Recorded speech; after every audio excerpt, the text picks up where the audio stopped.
So let's look at another example. So this one says write a function that modifies an array by changing every 10th row to 0 and every 15th column to 0. So once again, we're asking our questions. What do I want my function to do? So this is really talking about what code I want to go into my function. When we figure out the code we want to go into a function, that's where we pick an example.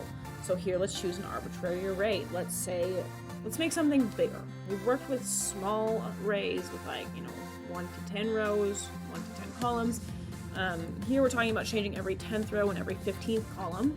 So we want something a little bit bigger. Let's say A is a 100 by a 100. I'm not going to fill it with values, obviously, because that's a little too big.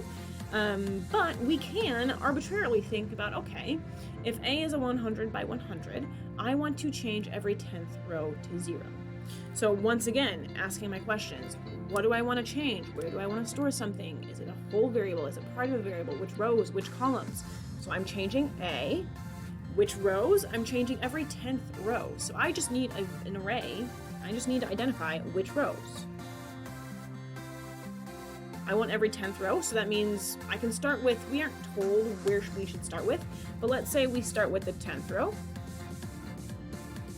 Then every 10, so I'm a spacing of 10, so I do :10, and then when do I want to stop? I want to stop when I get to the size of my array, or when I get to the end. Okay, those are the rows. An array of just rows. I want to change 10, 20, 30, 40, 50, etc., all the way to the end. This is how I create that vector.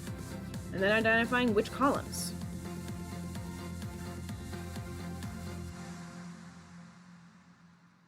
Okay, for each row, which columns? For a single row, I want all the columns. So if I want all of the columns, I just do a colon. So I could say 1 to the end. I could do that, or just a single colon. Okay, that's what I want to modify. I want to modify the array A, columns 10, 20, 30, 40, etc., or rows 10, 20, 30, 40, etc., and then all of the columns in each row. And what do I want to set it to? Over here, is it part of a variable? Is it which rows, which columns? In this instance, I want to set it to 0. So I've modified my rows. Starting with just that. First, I want to modify my rows. Now I can go ahead and modify my columns. So once again, I'm going to modify A one more time. So which rows? We'll come back to that. But which columns? Every 15th column. Same idea. I want to do 15, 30, 45, 60, etc. So starting with 15, spacing of 15, all the way to the end. Which rows within these columns? I want all the rows. So I'm modifying my columns. So here I'm talking about all columns in these rows, all rows in these columns. Okay, so that's what I want to do inside of my function. What information do I need in order to do this? I need an A matrix. Okay. There's no limitation on size for this. If it's smaller than 10 by 15, nothing will be changed. And that's fine, there's no limitation. And then what will our final result be? What will be the output? Our modified A. Okay, so let's go ahead and look at the code that might do this. So here we go. Here's our code. Okay. I named my function add stripes. So that's really what we're doing. We're adding stripes to a matrix. Every 10th row is a stripe, every 15th column is a stripe. I have input and output, so my in matrix and my out matrix. I've added my commentary. So here you can see it's more complete. And then here's my code. So same idea as I did in the modify array function. I just start out with my output being exactly what my input is, because I don't want them to be the same. You don't have to do this. And then here's my code.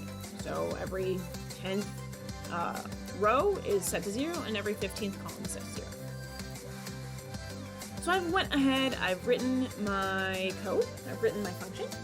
I didn't even do a written example explicitly. I just started with something, some generic array. It's too big to start with, and I tried to make it as generic as possible from the get-go. Right away. As you do more examples, as you code more, you will become more comfortable with doing this step right away. but it might help to start with an example that you can actually write down. Okay, so now I've written my function. I want to go ahead and call my function, use my function, test my function. So what function are we using? The one we just wrote. Add stripes.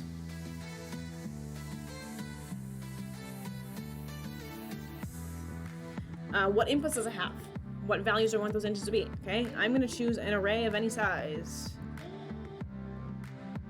Maybe I'll start out with A being rand I 10, 100 by 100. I don't really want to print that out to the screen, but I can start with it, see what happens. Where do I want to store my output? What variables? I'll just say A equals. Have it in my A. I tested it with an image, just to illustrate what we're actually doing. So images are really just arrays. They're just really big. So here are some functions that I can use in MATLAB. You can Google how to use these.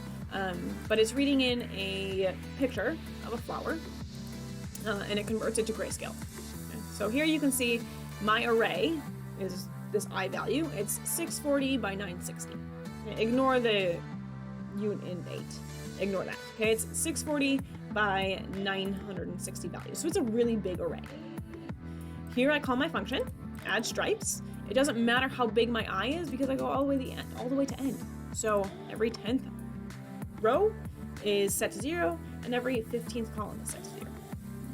And then once again, so here I display my original image, and here I display my striped image. If we look at those, this is effectively what's happening. Here's my original image. It's color converted to grayscale. It's just an array of values. Each pixel in your image is a number. And if we open, if we print out part of I, so let's say I print out rows 1 to 10, print out rows 1 to 10. It's literally just an image, literally just numbers. Each number corresponds to a specific color. But here we can see what it originally looks like. When I add in my rows and I add in my columns, this is what it looks like. We've striped it. It has a grid on it. That's all we're doing. But since we made it generic, I can have it work with small arrays, maybe 20 by 20, or I can have it work on big arrays, such as this image, which is much more applicable in real life, where our arrays are not going to be small ones like this. They're going to be big ones. So it's important that we understand the generic concepts of going all the way to the end, how it applies to any size matrix. Okay.